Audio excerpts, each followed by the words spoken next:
Don't get in the way, Julia. This day isn't about you, and it never was. My father's voice carried through the church hall, clear and cold enough to cut right through my skin. I stood just inside the double doors, frozen for a second, watching the way his words settled over the crowd. Uniforms, brass badges, ribbons, black armbands. A sea of blue and gray filled the pews, all gathered for Kyle. No one spoke up. No one even looked surprised. I caught my mother's eyes for a moment. She gripped her coffee so tightly her knuckles went white, but she didn't say a word. She never did, not when it came to him. I kept my face blank. I'd practiced that for years. No reaction, no protest. Just swallow it and take my assigned place in the back. It wasn't the first time. It wouldn't be the last. To everyone in this room, I was just Julia Reid, the dispatcher who worked nights. The quiet one, the one who never made trouble and never belonged in the photos up front. The one they called when the copier jammed, not when medals were handed out. They knew my name, but not my story. The organist played Amazing Grace. My brother's framed photo, Kyle in full dress uniform, smiling, square-jawed, heroic, rested at the altar, draped with the town's police flag. People lined up to shake my father's hand, to tell him how brave his son had been, how proud he must be. The chief, the mayor, old colleagues. I watched each of them pass, each of them avoiding my gaze, as if grief and rank were contagious, and I had the wrong blood type. Mom moved down the row of family seats, patting hands, offering tissues, smoothing her skirt over and over. She had perfected the art of making herself invisible next to Dad, of being useful, but never loud. Present, but never in the way. It was always like this. The Reids did not talk about feelings. We talked about discipline, duty, and keeping things moving. Even now, even after we lost Kyle in the line of duty just days ago, there was no room for messiness. No space for memories that didn't fit the narrative. I remembered the last words my father spoke to me before the funeral, sitting in the kitchen, voice flat. Don't talk about your work tonight. People came for Kyle, not for stories about a dispatcher's desk. And that was it. If it hurt, I didn't show it. I never did. I just stood still, a shadow at my own brother's memorial, surrounded by people who seemed determined to forget I was anything more than a name on a schedule. A prop in a uniform, here to make the head count look right.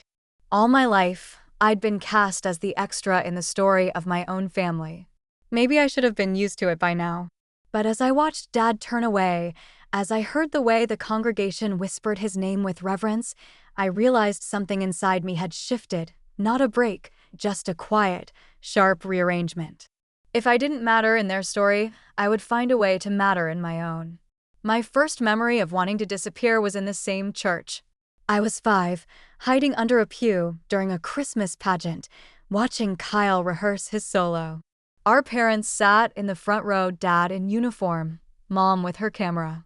When I finally got up the nerve to wave, only Mom noticed. She smiled, but she didn't call my name. It was always Kyle who got the spotlight. The golden boy. The hero even before he put on the badge. Teachers, neighbors, relatives, everyone saw in him what my father saw, a living, breathing extension of himself. And I was Julia. Quiet, reliable, bookish Julia.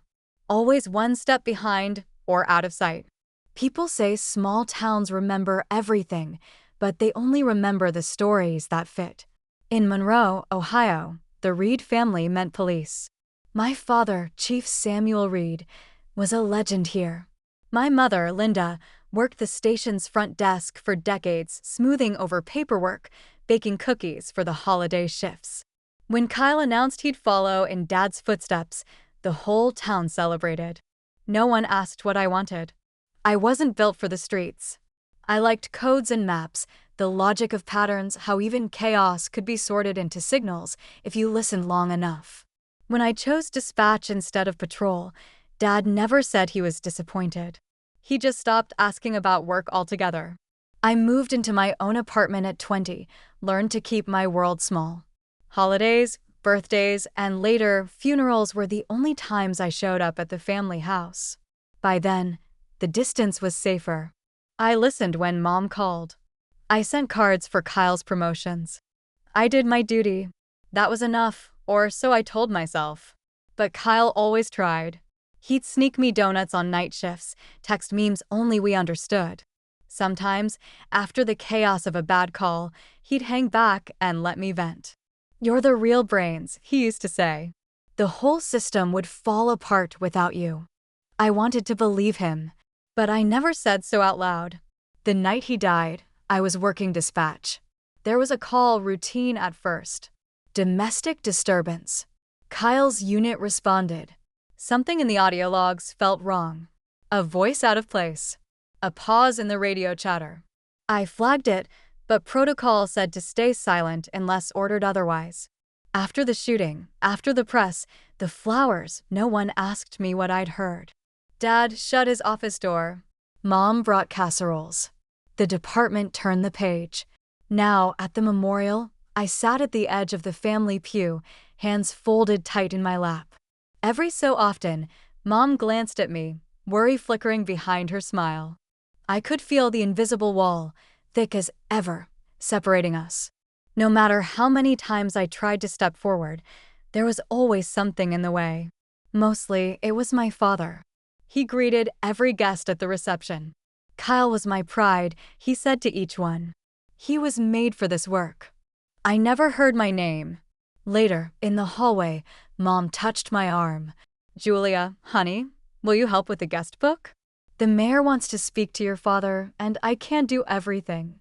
Her voice was soft, apologetic, like she was asking me to forgive her for needing me. I nodded.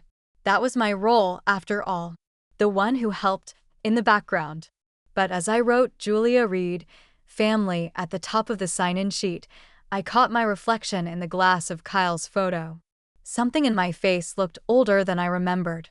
Maybe you can train yourself to be invisible. Maybe, after a while, you even start to believe you were never meant to be seen at all. There's a silence that settles after a tragedy. Thick, unmoving, almost physical. But I remember the night Kyle was killed, sharp, frantic, alive with static. I'd started my shift like any other. Headset on. Screens glowing. The building mostly empty. Just a few late patrols. The buzz of vending machines in the hall. Seth, my supervisor, was tapping away at reports, barely looking up. Long night ahead, he muttered, more to himself than to me. The call came in just before midnight. Domestic disturbance on East Oak. Routine, or so it seemed. But the way the caller's voice trembled, the way she stumbled over the address, it set off a prickle at the back of my neck. I typed in the details. Dispatched the closest units. Checked the roster. Kyle's team was already en route. That's when the static hit my earpiece. Not the normal glitches, but something harsher, like two voices layered out of sync. I frowned, toggling the channels. Then a code came through, 10 to 33. Officer needs assistance. But the voice was unfamiliar. Flat. Wrong, somehow. Not like any of our regulars. I checked the radio logs. The car ID that called for help shouldn't have been anywhere near East Oak. I flagged the log. Asked Seth to double-check. He waved me off. Probably a misfire. Ignore it. But I couldn't. I tried to raise Kyle's unit on the private channel. No answer. Just more static. In my gut, I knew something wasn't right. Moments later, the emergency line rang again. Gunshots. Screaming. The dispatcher next to me went pale. By the time backup arrived, it was too late. Kyle and another officer were down. After that, everything moved in slow motion, sirens, flashing lights, half the department descending on the scene. I just sat at my desk, headset askew, staring at the log that didn't make sense. Someone had altered the entry. The timestamps didn't match. It felt like trying to hold on to a dream while someone else rewrote the ending. They called it a tragedy, an act of senseless violence. The mayor gave a speech. The news cameras rolled. Dad's shoulders squared, face carved from stone. And Mom walked beside him, holding his arm but walking a half step behind. No one wanted to talk about what I'd heard. Not even Seth. He typed up the incident report and closed the file. We're not looking for blame, Julia. The town needs heroes, not more questions. But the questions stayed. Late that night, I sat in my apartment with the radio logs open on my laptop, running over every detail. The same code, repeated. The same patrol car logged in twice, 2 different locations at the same minute. It was like the system itself was lying to me. I tried to bring it up again at work. Got nothing but blank looks and tired eyes. That's not your job, Julia. Dispatchers don't investigate. Maybe not. But the seed was planted. I couldn't let it go. Some part of me refused to accept the official story.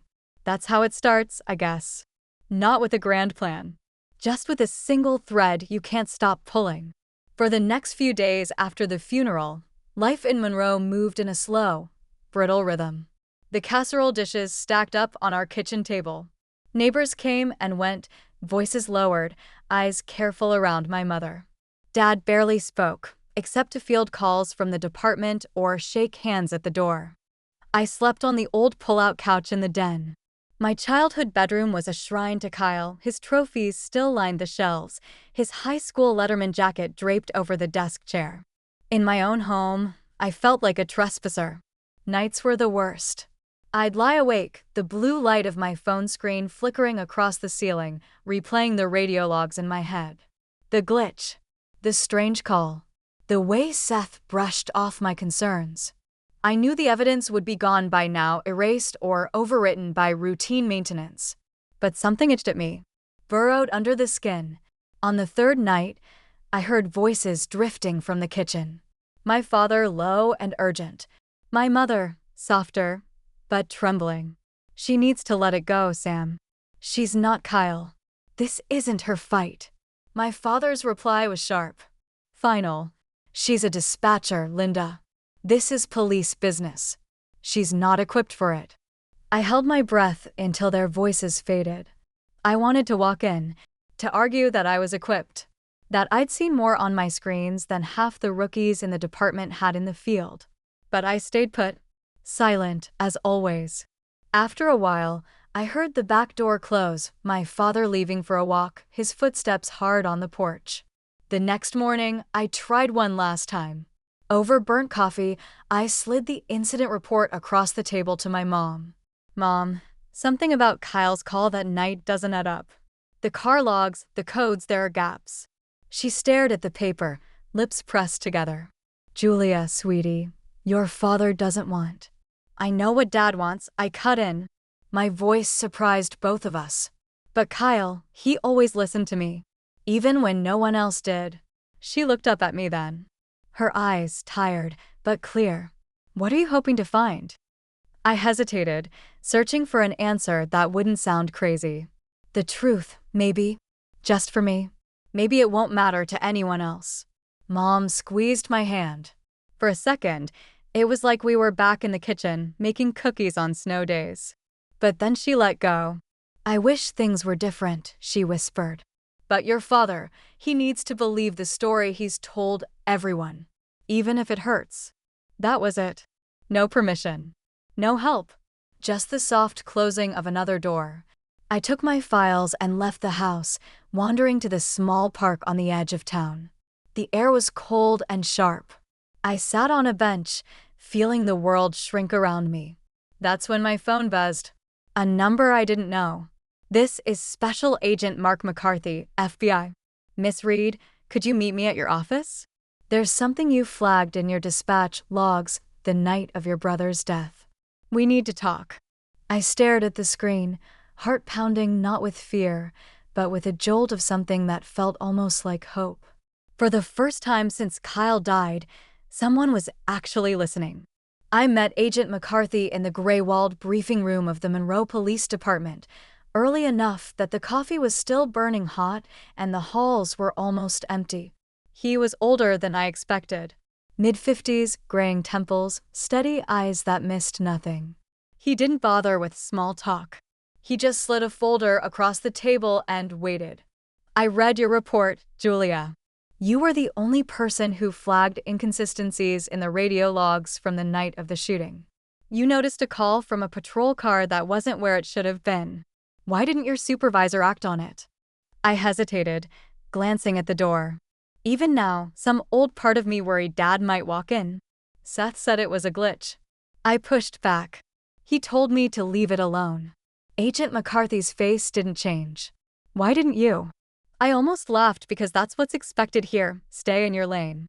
Don't make waves. Especially not if you're just a dispatcher. He nodded slowly, then opened the folder. Inside were printouts, my flagged logs, cross-referenced with GPS records and security footage. You caught something everyone else missed. The car wasn't just out of place. It was logged as present at 2 locations at once. That's not a mistake. That's manipulation.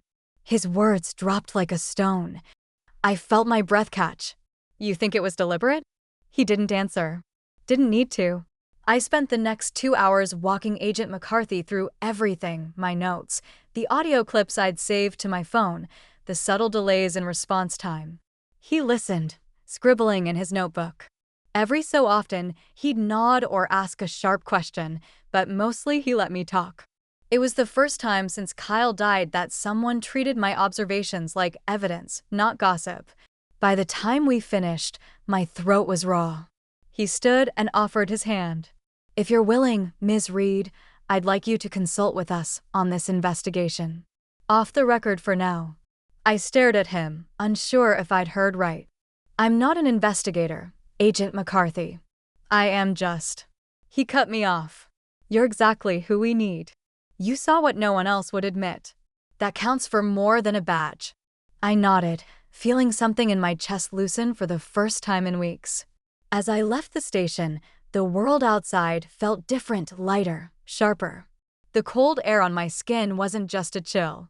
It felt like possibility. But when I returned home, Dad was waiting in the driveway. Arms crossed, jaw set. I heard you've been talking to the FBI, he said, voice low, each word clipped. I didn't answer right away. He stepped closer, lowering his voice. You're making things harder for everyone, Julia. Don't let your grief turn into a crusade. I met his eyes. I'm not trying to make things harder. I just want the truth. He shook his head. The truth doesn't always set people free. Sometimes it just breaks what's left. For a moment, I almost apologized. Old habits die hard.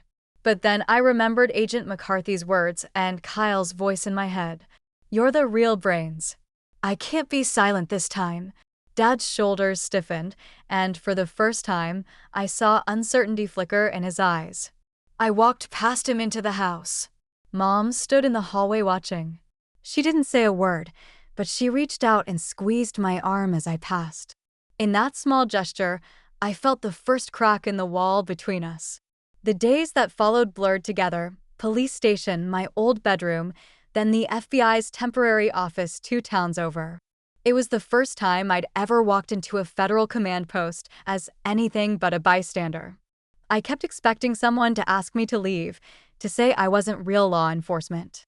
But Agent McCarthy just nodded as I entered, already treating me like a colleague.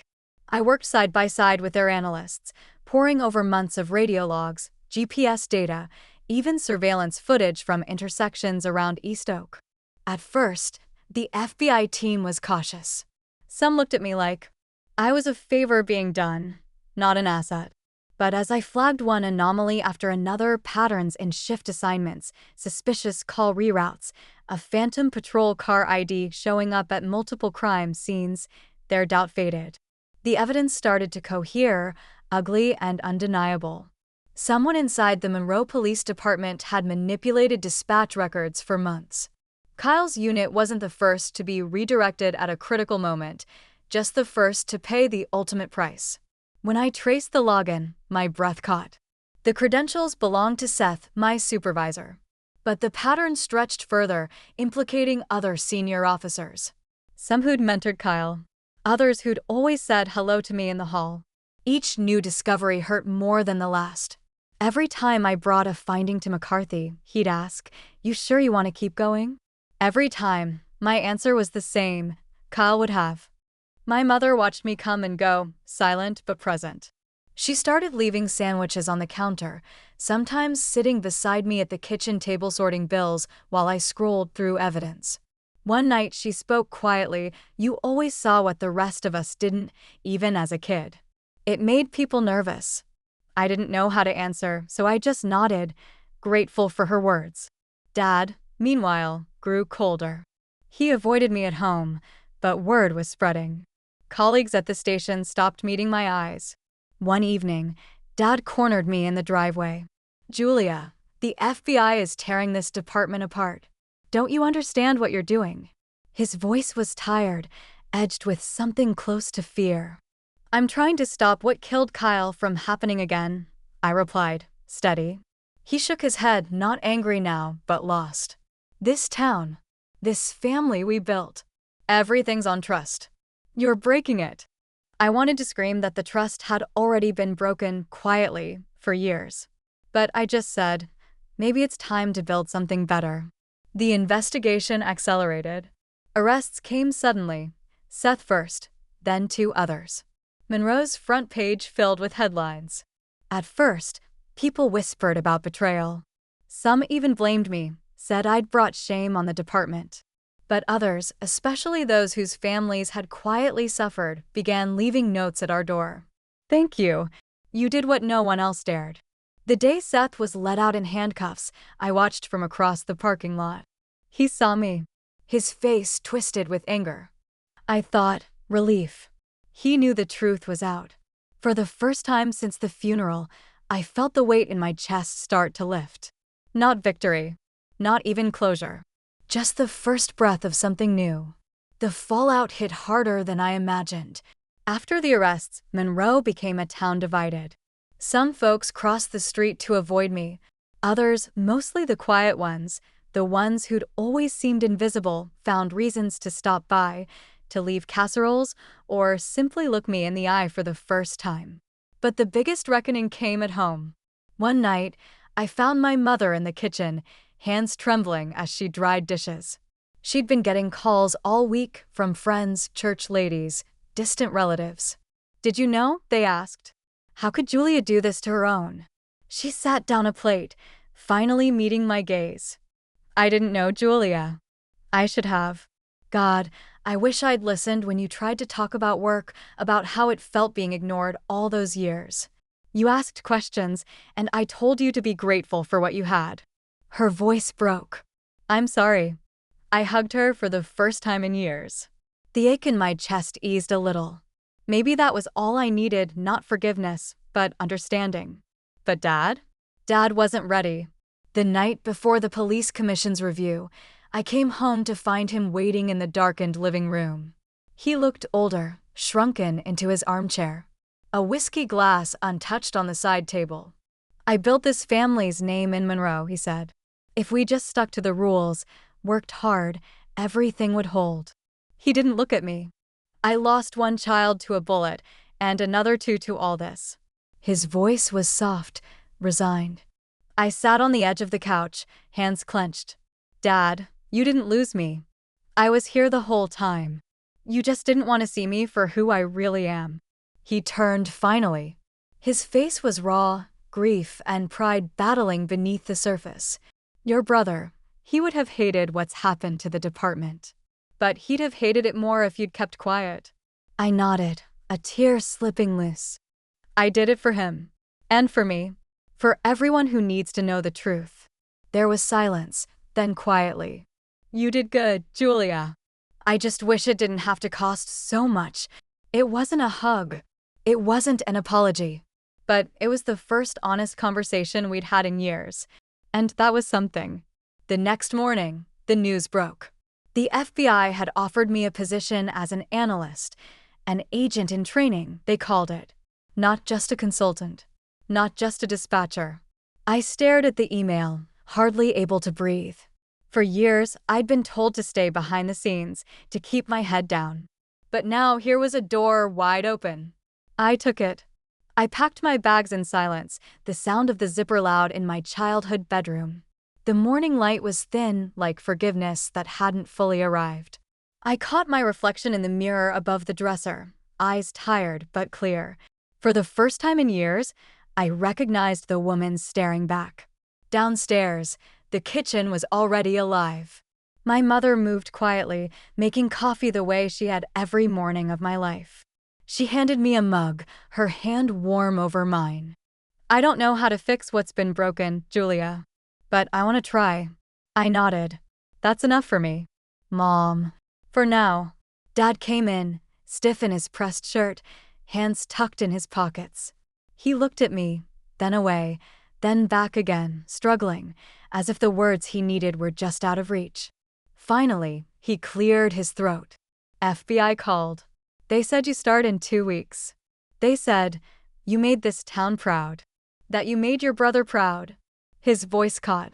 He didn't hug me, but he squeezed my shoulder, brief and fierce, as if that touch might bridge years of distance. Outside, a few neighbors lingered on their porches. Some nodded. Some just watched. Mrs. Abernathy from next door called out, "You did good, Julia." It surprised me.